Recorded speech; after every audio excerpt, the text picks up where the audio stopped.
Pernah kepikiran nggak kenapa ya para nabi, tokoh-tokoh besar yang jadi panutan kita, semuanya datang dari satu wilayah yang sama di dunia? Hari ini kita bakal kupas tuntas sebuah pertanyaan yang mungkin udah lama bikin kita penasaran. Percaya deh, ini bukan soal kebetulan semata. Ada hikmah yang dalam banget di balik pemilihan wilayah ini. Jadi yuk, kita coba bedah bareng-bareng, kenapa sih satu petak bumi ini yang dipilih jadi panggung utamanya para utusan Tuhan? Ini pertanyaan yang wajar banget dan mungkin sering muncul di benak kita. Apa ada semacam pilih kasih dari Tuhan buat wilayah tertentu? Jawabannya ternyata jauh lebih keren dan strategis dari yang kita kira. Mari kita telusuri sama-sama. Coba deh, kita lihat perbandingannya. Di satu sisi, ada tanah yang subur, makmur, peradaban maju, kayak di Nusantara atau Tiongkok kuno. Nah, di sisi lain kita punya gurun yang gersang, sumber daya susah, dan sejarahnya penuh konflik. Logikanya kan, pesan penting dari langit mestinya turun di tempat yang adem ayem ya, tapi kok malah sebaliknya? Kenapa ya? Dalam tradisi Islam, disebut ada lebih dari 124.000 nabi yang pernah diutus sepanjang sejarah. Angka yang banyak banget, tapi coba perhatiin deh. Dari 25 nabi utama yang ceritanya ada di Al-Quran, hampir semuanya berasal dari satu area geografis yang sama. Ini jelas bukan sebuah kebetulan. Nah, disinilah kita mulai nemuin lapisan jawaban yang pertama. Pemilihan lokasi ini ternyata sangat-sangat strategis. Bayangin deh, Timur Tengah di zaman dulu itu kayak jantungnya dunia. Posisinya ada di persimpangan tiga benua, Asia, Afrika, dan Eropa. Ini tuh pusatnya jalur dagang, tempat bertemunya berbagai budaya, dan pusat arus informasi. Jadi pesan apapun yang lahir di sini udah pasti bakal gampang banget menyebar ke seluruh penjuru dunia. Nggak cuma itu, wilayah ini juga jadi panggung utamanya politik dunia zaman itu. Kekaisaran-kekaisaran raksasa kayak Babilonia, Persia, Romawi, sampai Fir'aun di Mesir, semuanya ada di sini. Jadi pesan yang turun di tengah-tengah kekuatan besar ini pasti akan langsung berhadapan dengan mereka. Dan dampaknya, wow, bakal terasa ke seluruh dunia. Oke, sekarang kita geser sedikit ya, dari pertanyaan di mana kita pindah ke siapa. Karena ternyata lingkungan gurun yang keras itu justru membentuk karakter manusia yang unik banget, mempersiapkan mereka buat sebuah tugas yang super besar.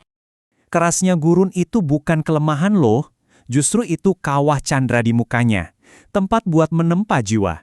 Di tengah sunyinya gurun yang luas tanpa banyak gangguan, hati manusia jadi lebih tajam, lebih peka. Jiwa mereka seakan ditempa untuk lebih gampang menerima kebenaran. Hidup di alam yang serba sulit ini malah membentuk manusia-manusia yang luar biasa. Fisik mereka tangguh, daya ingat mereka tajam banget karena terbiasa dengan tradisi lisan, dan mereka punya kepekaan bahasa yang dalam. Coba bayangin, semua ini kan modal yang sempurna banget buat menerima, menghafal, dan menjaga sebuah pesan suci biar tetap murni. Sekarang kita fokus ke manusianya. Gimana caranya bangsa Arab secara khusus disiapkan buat jadi semacam wadah yang pas untuk pesan terakhir ini? Kuncinya ada di satu konsep penting ini, fitrah.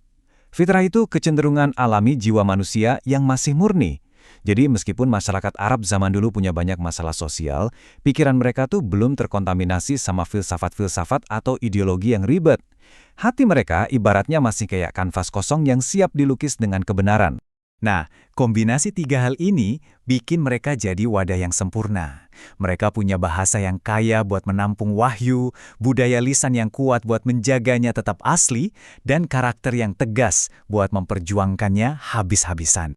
Biar lebih kebayang, coba kita bandingkan. Di peradaban maju kayak Roma dan Yunani, ilmu pengetahuan itu disimpannya di buku dan perpustakaan. Kalau perpustakaannya kebakar, ya udah, ilmunya bisa hilang. Tapi di Arab, pengetahuan, termasuk wahyu, itu disimpannya di dalam dada manusia, dijaga lewat hafalan yang kuat. Ini kan sistem penyimpanan yang jauh lebih aman dan personal kan? Kondisi jahiliyah atau zaman kebodohan ini juga jadi faktor penting. Para nabi itu diutus bukan ke negeri yang udah baik-baik aja, tapi justru ke tengah-tengah kekacauan moral dan sosial. Justru karena kondisinya lagi rusak, wilayah itu jadi haus banget akan petunjuk, siap untuk sebuah perubahan total. Oke, jadi setelah kita sambungin semua potongan puzzle ini, apa dong artinya buat kita yang hidup di zaman sekarang? Yuk kita tarik benang merahnya dan lihat gimana warisan dari gurun ini bisa jadi milik kita semua.